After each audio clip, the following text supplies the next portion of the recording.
Hola a todos. Bueno, pues seguimos haciendo derivadas y aprendiendo fórmulas nuevas.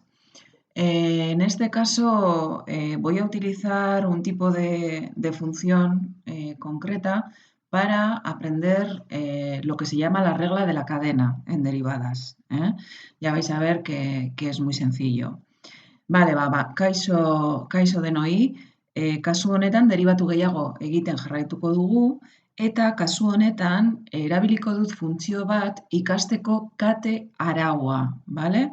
Oso erraza da, ikusiko duzue, eta, bueno, honekin birpasatu egingo dugu aurrekoa, bale? Ze deribatu batek eskatuko dit beste deribatu bat ezaguna dena, bale? Digo que la regla de la cadena me sirve para repasar las derivadas anteriores, porque una derivada me va a pedir otra y tengo que dominar lo anterior para poder hacerlo bien, ¿vale? Bueno, pues empezamos con este modelo nuevo de derivada que os digo, ¿vale? Bueno, fijaros, esta derivada vosotros la habéis hecho. La derivada de x a la cuarta sería el exponente, que es 4, por la base de la potencia, que es x, elevado al exponente menos 1, ¿vale? Entonces, la derivada de x a la cuarta es 4x cubo.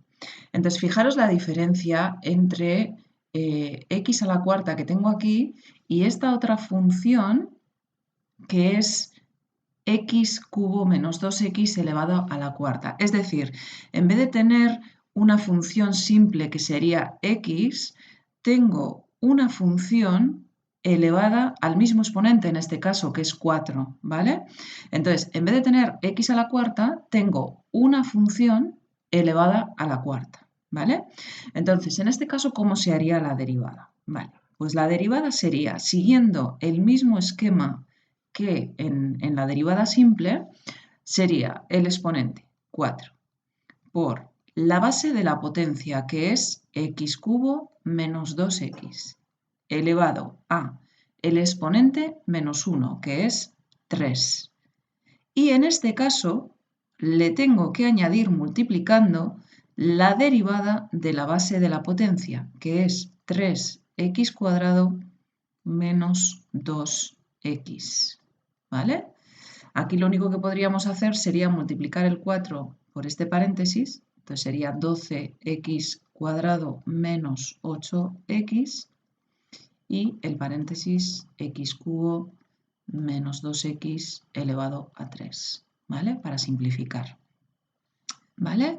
Entonces, la diferencia es que en esta derivada simple, aquí también añadimos la derivada de x, pero la derivada de x es un 1, entonces no lo ponemos normalmente, ¿vale?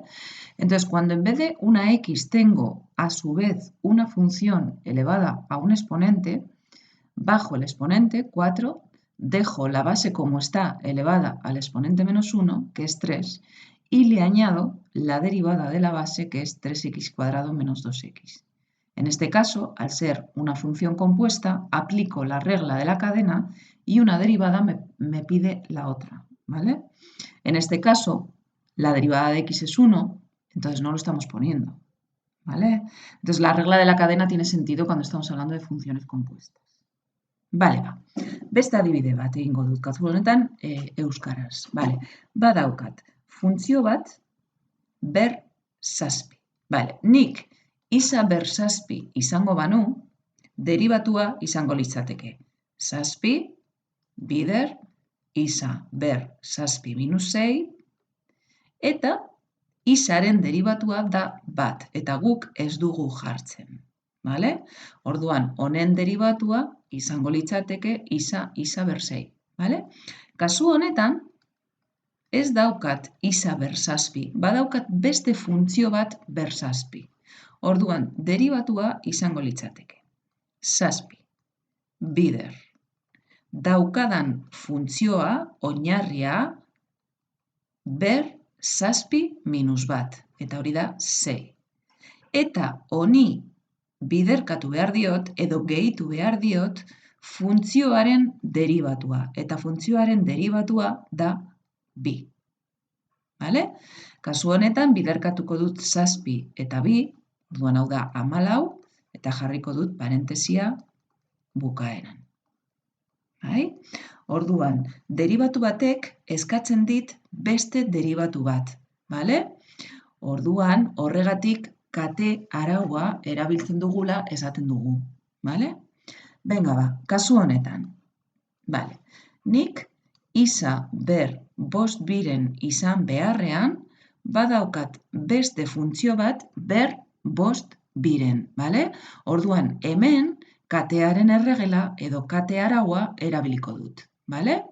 Orduan, zuek izan behar duzue buruan nola deribatzen den hau eta erabiliko duzue kate arauan ondo egiteko. Bale, orduan, zein izango da honen deribatua? Esan dugu, berretzailea, bost biren. Bider, funtzioa dagoen bezala, ber bost biren minus bat. Eta bost biren minus bat da hiru biren. Eta honi gehitu behar diot, honen deribatua. Lau isa ber hiru plus bi. Vale?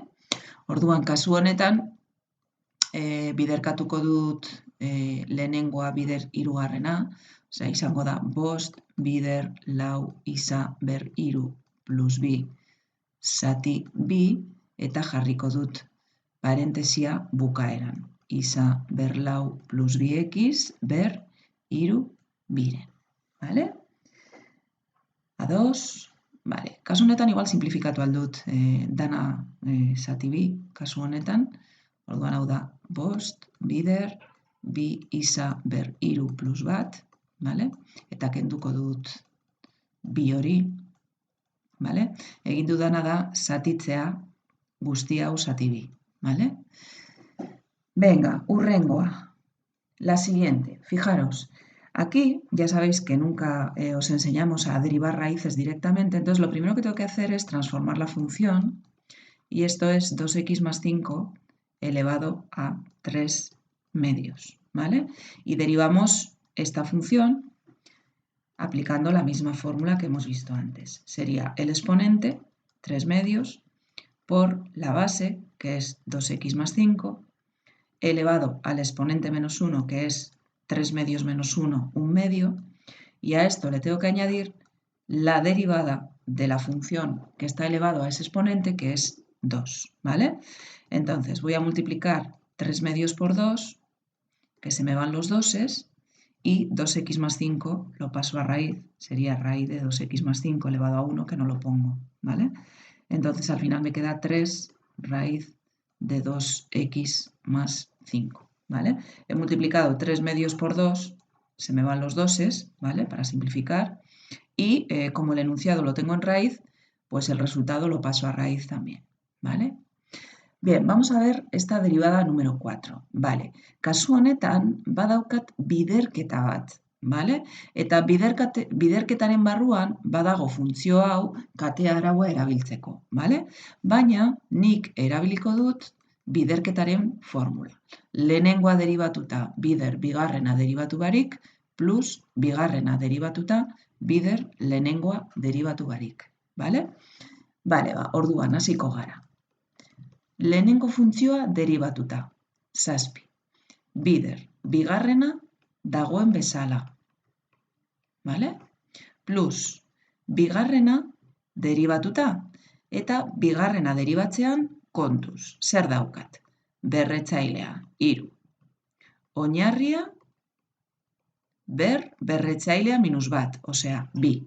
Eta gehitu behar diot, honen deribatua, oinarriaren deribatua, 2x minus 8. Eta ez ahaztu lehenengoa deribatu barik. Formula jarraitu behar dut. Biderketaren formula. Lehenengoa deribatuta, 7. Bigarrena deribatu barik.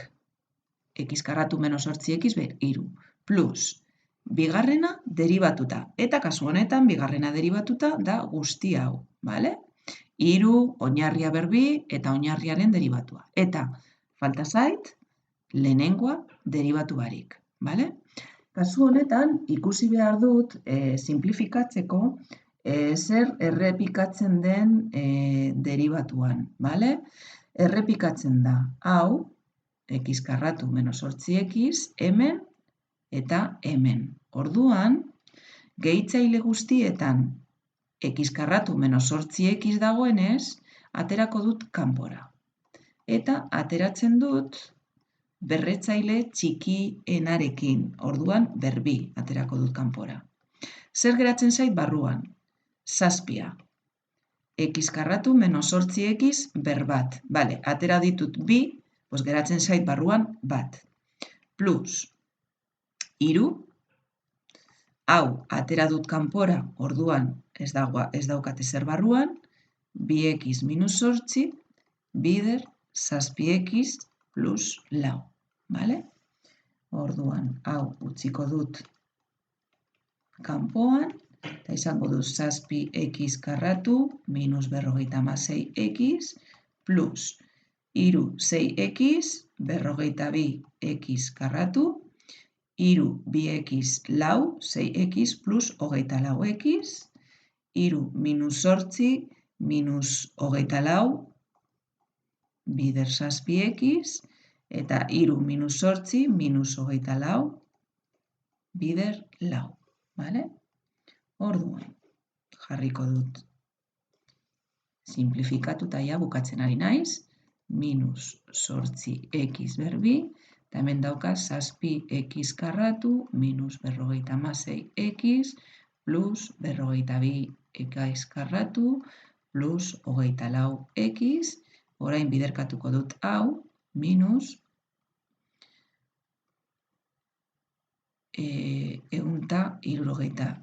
168x, ondo egin dut, bai, minus 86. Vale? Eta orduan orain, x karratu minus 8x berbi, eta orain batu egingo dut 7 plus 42, 49x berbi, hemen badaukat minus, plus, minus, eta minus 56. Bueno, minus ez daki zer, minus 56. Vale? Kasu honetan, kendu behar dut hau eta hau, eta hau. Bueno, ez daki zein den zenbakia, baina bueno, jarriko duzue zuek. Vale? Eragiketa ez egiteko eta denborarik ez galtzeko. Vale? Orduan, simplifikatu behar duzue daukazuena. Vale? Eta kasu honetan, egingo dut nik deribatua eta zuek simplifikatu egingo duzue. Vale. Zatiketa da. Orduan, zatiketaren erregelan egiten dut goikoa deribatuta, behekoa deribatu barik, minus behekoa deribatuta, bider goikoa deribatu barik, zati behekoa berbi. Orduan jarriko dut behekoa berbi. Orduan hau da ber 6. Goikoa deribatuta, 7. Bider behekoa dagoen moduan. Minus behekoa deribatuta, eta behekoa deribatuta da 3. X3 plus 5, ber 2. Bider x3 deribatuta, 3x karratu. Eta gehitu behar diot, goikoa deribatu barik. Vale? Kasu honetan, ateraldut kanpora, isa ber 3 plus 5, ber 2. Eta zein txango dut barruan? 7. Isa ber 3 plus 5, minus 3, 3x karratu, eta 7x plus 3. Eta behean, ez ahaztu, badaukagula x3 plus 5 ber 6. Eta orain kendu alditut, bi hauek eta beheko bi. Vale? Orduan geratuko zaizkit lau behean. Orduan goian izango dut 7, bider x plus 5, minus bederatzi x karratu, bider 7x plus 3, zati behekoa ber 4. Orain, zuek biderkatuko duzue hemen, simplifikatzeko, eta bukatuko duzue. Vale? Bukatu zuek, ia noraino heltzen zareten. Baina, beti ateratzen dugu, errepikatzen dena, kanpora. Hori da, erabiltzen dugun teknika simplifikatzeko. Vale? Bale, ba, hurrengo bideoan trigonometrikoak ikusiko ditugu, bale? Eta alderantzizko trigonometrikoak baita ere falta zaizkigu, bale? Venga, oso ondo. Animo.